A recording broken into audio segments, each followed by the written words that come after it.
NHL All-Star Weekend in St. Louis. Blues fans have plenty to cheer about. A Stanley Cup in June. Their team is on top of the Western Conference, and this weekend, St. Louis hosts the best of the best as we kick off our coverage with a special look back at the players who made the biggest impact over the past 10 years. It's the NHL All-Decade Show live from St. Louis.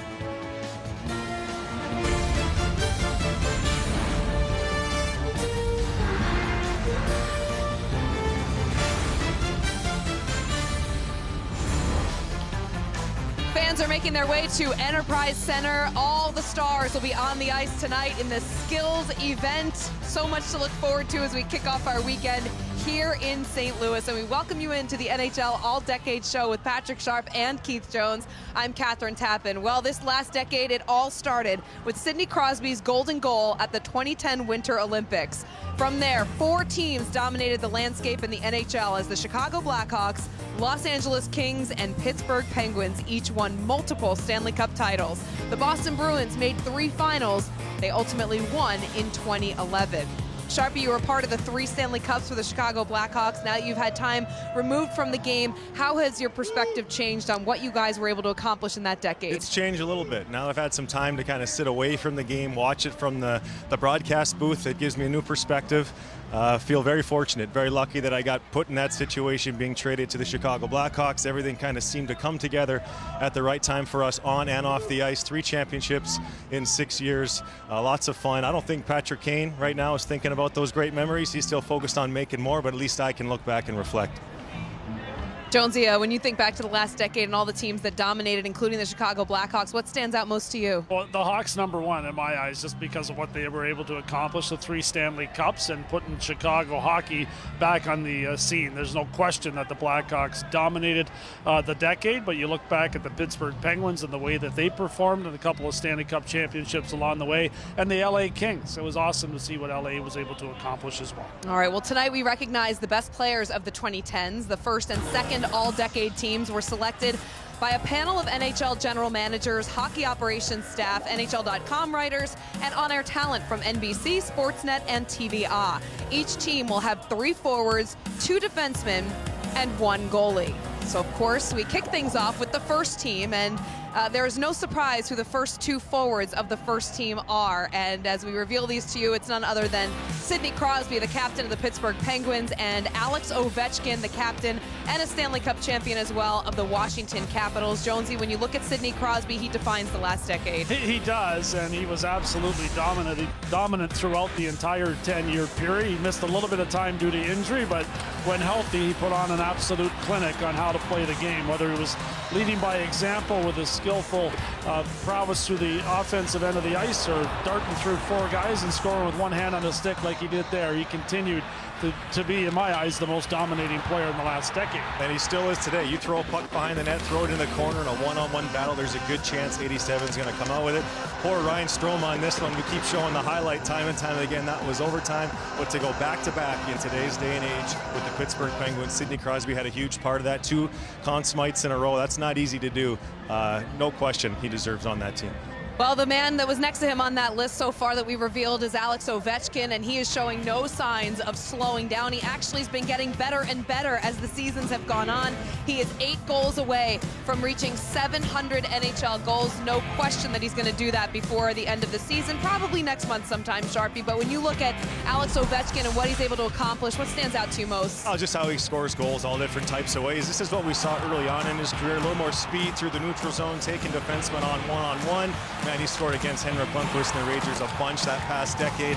But to me, what stands out about the last 10 years for Alex Ovechkin, forget the goal totals, forget the fact that he's chasing down the greatest of all time, Wayne Gretzky, but it's the fact that he played his best hockey when the Capitals won the Stanley Cup in the playoffs. Got that monkey off his back, and you saw him last year. I know Washington was out early, but he played hard in those playoffs. He's finally turned the corner. What a player he is to watch. Celebration was awesome, wasn't it, when he got that job done? And the goal scoring, of course, is what has been the most dominating part of Ovechkin's game, but his complete game is what really stood out to me, too. As that decade moved along, Ovechkin became an even better player and an awesome leader for the Capitals. Well, the third forward on that line is someone that you know very well, Patrick. It's none other than Patrick Kane, rounding out the top trio of the all-decade first team. Patrick Kane, a 3-time Stanley Cup champion. You can go on and on. We're going to see him tonight in his 9th All-Star appearance, Sharpie. Yeah, I don't think we can argue with any 3 of those guys on the first line all-decade team. And Patrick Kane continues to get better even at the age of 31. This was early on in the decade.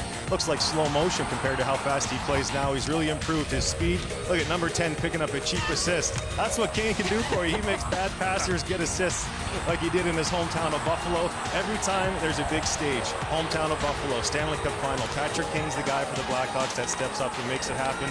Incredible player, most points in the decade too to cap it off. Never shies away from the spotlight, right? In the biggest moments, that's when Patrick Kane really stood out for his efforts, and he had some outstanding goals along the way. Highlight real goals that kids have been trying to emulate ever since they've watched Patrick Kane enter the National Hockey League. So he's had a major influence on the game. He has, and he always tends to bring an added element to the All-Star game as well. He's here this weekend, and he caught up with Brian Boucher a few moments ago.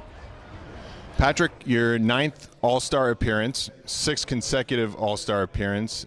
Does this ever get old for you?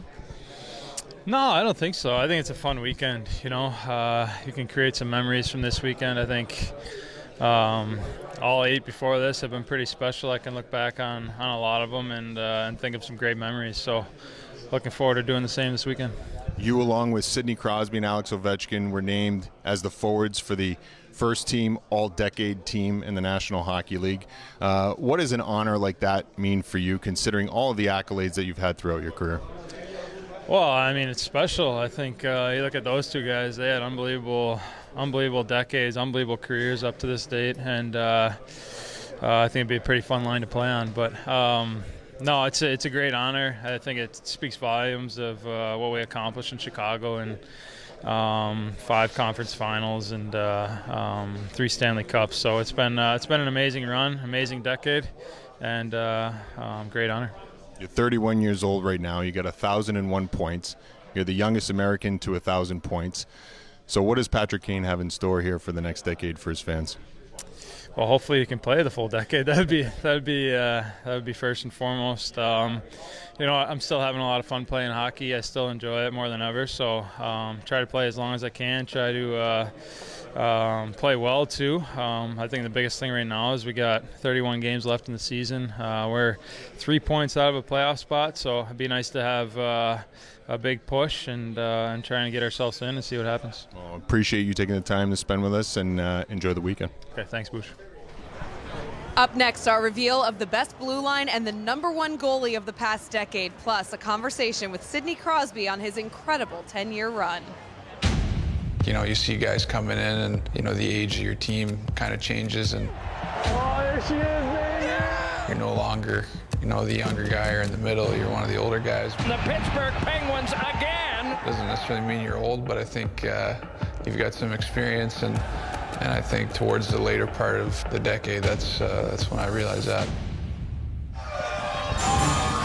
We are back in St. Louis at the NHL All-Star Weekend. Fans are outside and inside Enterprise Center, anxiously awaiting the showcase of skills and talent that we're going to see tonight as we continue to make our way through the NHL All-Decade Team. And 3 forwards in, we've revealed those, but let's see who the best 2 defensemen were from the last 10 years. And we start on the left there with Los Angeles Kings defenseman Drew Doughty. On the right, a 3-time Stanley Cup champion himself, Duncan Keith of the Chicago Blackhawks. Let's start with Drew Doughty. Sharpie, you played against him a number of times. What made him the most challenging? Oh, you don't know how he's going to defend you. He could do stuff like this, lay down, take out 2-on-1 away with his stick. He can play the body, hit you physically, or when he's got the puck, that's a tough way to play against him as well because he's so confident. He's making plays all the time. He loves to lug the puck up the ice. One thing I noticed about Doughty playing against him all the time, whenever they were down in a game, trailing by a goal, he wanted to be the guy to make the difference. Played every situation for the Los Angeles Kings, logged a ton of minutes.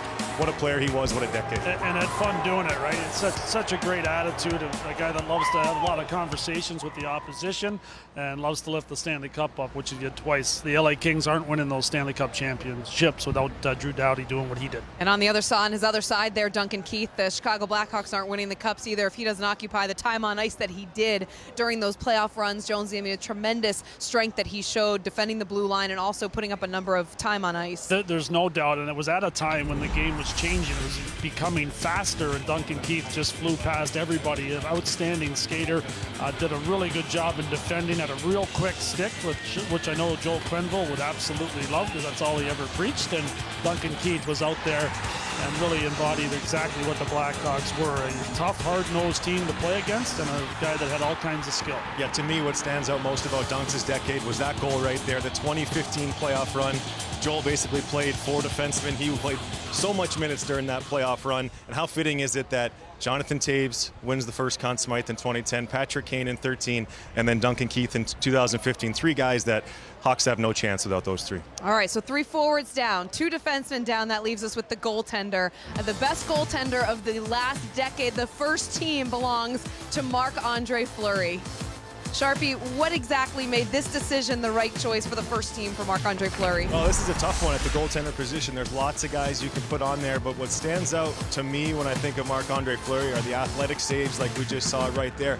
I'm most impressed not so much with the Pittsburgh years. I know he won Stanley Cups there. I know he played a lot of big games, but the way his second half of his career started with the Vegas Golden Knights. He's drafted there in the expansion draft. He's the face of the franchise. He puts on a show every single night. It's fun to watch in Vegas. Yeah, style of play really, I think, plays into this. He made some spectacular saves throughout the decade. He's continuing to do that into the new decade now, but there's no question that Marc-Andre Fleury was one of the best, and I agree with you. That was a very difficult decision to come up with. There's a couple other guys that came close, but Marc-Andre Fleury wins the ultimate prize. Discuss that a little later on, but Marc-Andre Fleury's former teammate for the 3 Stanley Cups in Pittsburgh was Sidney Crosby, who has been the face of the NHL since he was drafted by Pittsburgh in 2005.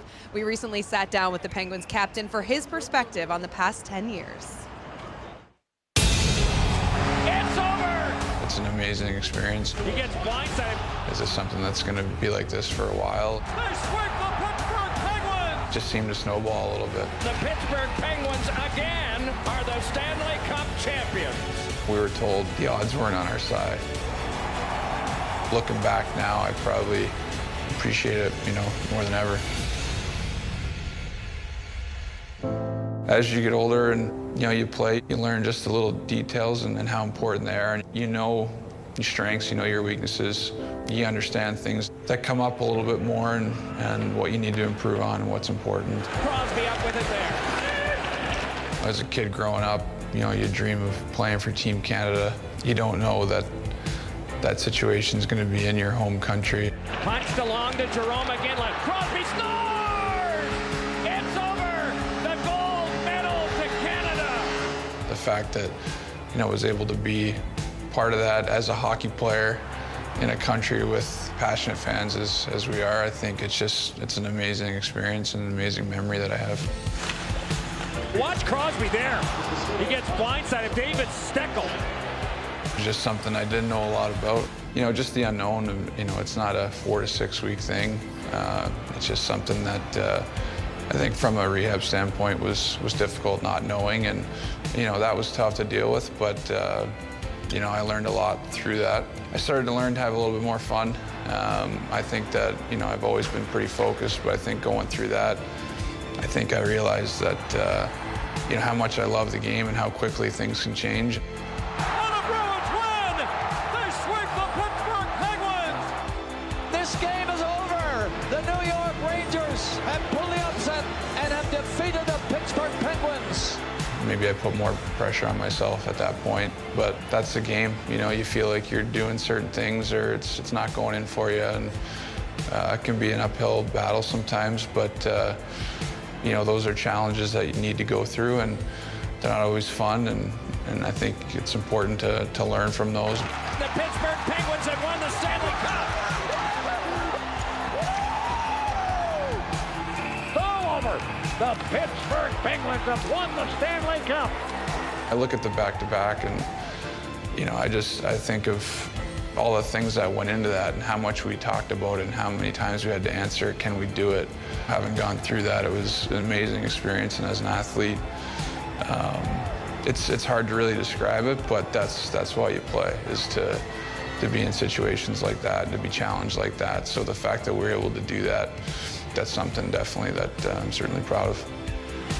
Somebody call Sinatra. Sid is singing tonight. I'd love to play as long as I can. I love it just as much as I did, when I started playing. We'd like to see all of these players play forever. Here it is, your NHL All-Decade First Team. 15 combined cups for this elite group of 6 players. Incredible milestones for them over the last decade and then some, but still to come with the top 6 names off the table.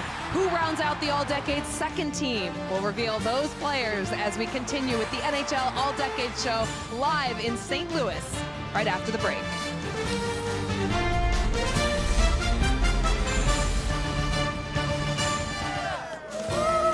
Back here in St. Louis, we continue to get you ready for tonight's NHL All-Star Skills, where the top players will showcase their talents. But before we get to that, we continue to reveal the team of the decade, and it's time now for the second team as we take a look at the headlines. And it's a 3-time Stanley Cup champion, Evgeny Malkin, on the left side, Boston's two-way superstar, Patrice Bergeron, and Tampa's captain, Steven Stamkos, rounding out the forwards of this group. Guys, no debate here, but 3 outstanding players. They're all great in their own right, and they all do it differently. Bergeron, the best two-way centerman in the game, has had an outstanding decade and continues to get the job done for the Boston Bruins, does it with great class, is a great leader for the Bruins, and also won a Stanley Cup championship along the way. I think at the interview Bergeron gave after the 2013 Cup, where he listed his injuries, I mean, everybody plays hurt in the playoffs, but that took it to another level. Gino Malkin, see a lot of this through the past decade. This guy can put the Pittsburgh Penguins on his back. He seems to play better when Crosby's out of the lineup. This is another guy that steps up when his team needs him the most. He had a great playoff run there with the Penguins. And for Steven Stamkos, leadership, of course, in Tampa, a big part of it. Goal scoring, though, the biggest part of Stamkos' game. He's the last guy to score 60 in the National Hockey League. Of course, that occurred during the last decade.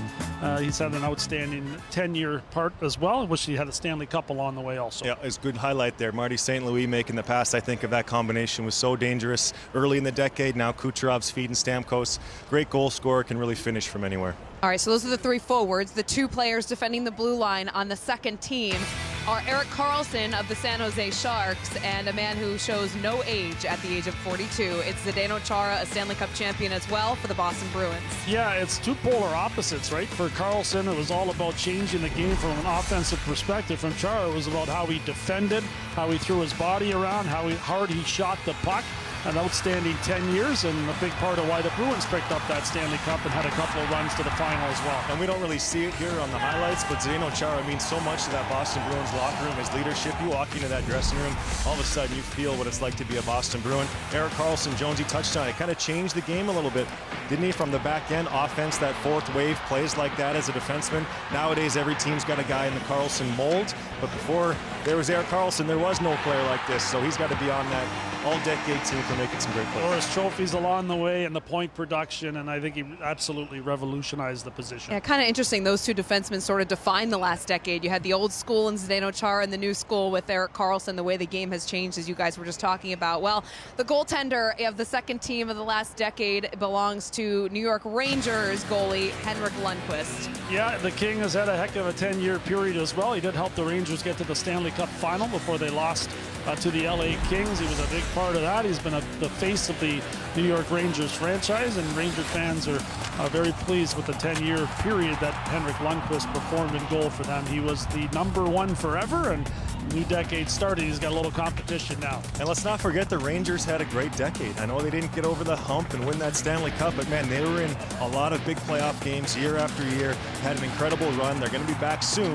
Henrik Lundqvist's numbers stand out for that decade. There's a lot of goaltenders that could be in that position, but Hank's well-deserved. Yeah, and certainly taking a lot of criticism now as well, given his age and the transition of other goaltenders coming in New York. They've got a nice trio of very good goaltenders there, Jonesy, but Henrik Lundqvist continues to be the backbone of the net and as well as that franchise in New York. Yeah, and the community, right? What a great job he's done representing the New York Rangers and has been beloved by that fan base forever as well, and for good reason. #1, he's an awesome goaltender, and that's the main reason, but more importantly, he's really been out there in the community, done a great job for the Rangers throughout his time there. Well, as I mentioned off the top of the show, a number of voters went into the decision behind the first team and the second team, but I know there's going to be conversations about who was left off. And Jonesy, if you could pick one player who was left off of both of these teams, who would it be? It would be a guy we'll see tonight, Andrzej Kopitar. I thought he had a major influence on the LA Kings winning those championships. I thought he controlled the pace of play. I thought he was a really unique player with his size and his strength, and also an extremely productive player and a reliable player. He was there. He was always available, and if he was banged up, you never knew about it. He just kept getting the job done. Kopitar was great, hard to play against, did it both ends of the ice. I look at the goaltender position, there's a couple guys left off of these teams. Jonathan Quick with the Los Angeles Kings. There were nights where he put that team on his back and was making crazy video game saves time and time again. Corey Crawford with 2 Stanley Cups with the Chicago Blackhawks had a great run. My guy that got left off though is Jonathan Toews. I know you don't want to hear more Chicago Blackhawks on this list, but Toews had an incredible decade. It started with winning the Conn Smythe in 2010. As a 21-year-old captain, he was the face of the team along with Patrick Kane, revitalized that franchise, brought it back and where it is today. So I would say Johnny needs to be He's a great choice. You think about who he was going up against, Kopitar at times, going up against Ryan Getzlaf, who had an unbelievable decade as well. Center ice position so critically important, so a very difficult guy to leave off of that list. Yeah, and certainly, I mean, I know you are a former Hawk and you don't want to play the homer position there, Sharpie, but certainly the Chicago Blackhawks are the team of the decade because they won all 3 Stanley Cups in those 10 years, with all due respect to the Penguins who won one in 2009. But Sharpie, you look at the coach of the decade as well, which we talked about last week on our shows, Joel Quenneville, and what he was able to lead, how he was able to lead you guys during those championship runs. He was the right coach at the right time for our team. I think it was probably an easy team to coach. We were a bunch of young kids that wanted to be great hockey players and wanted to win together. We needed a loud voice. We needed a veteran coach to come in and kind of show us the way, and Joel was that guy. His energy behind the bench, whether it was a preseason game or a Stanley Cup final game, we felt it as players kind of filtered down onto the ice. It was great having him back at the United Center just last week and got a nice honor from the crowd in Chicago. I don't think there's any argument with Coach of the Decade. It's got to be Q. Mike Sullivan deserves some credit too for what he did in Pittsburgh, getting that couple of Stanley Cup championships. And this year there, also. and now doing it again this year. So that'd be another guy, Daryl Sutter with the LA Kings as well. Continue the conversation all night, couldn't we? All right, let's take a look back at those first and second teams. Here is your NHL All-Decade first team: Crosby, Ovechkin, and Kane. On defense, Duncan, Keith, and Drew Doughty. And in net, it is Marc-Andre Fleury of the Vegas Golden Knights. For the NHL All-Decade second team, it's Malkin, Stamkos, and Bergeron, Erik Karlsson, and Zdeno Chara on defense, and the King, Henrik Lundqvist, the goaltender for the New York Rangers. So those are the teams. Let the debates begin. Thanks for watching the NHL All-Decade Show.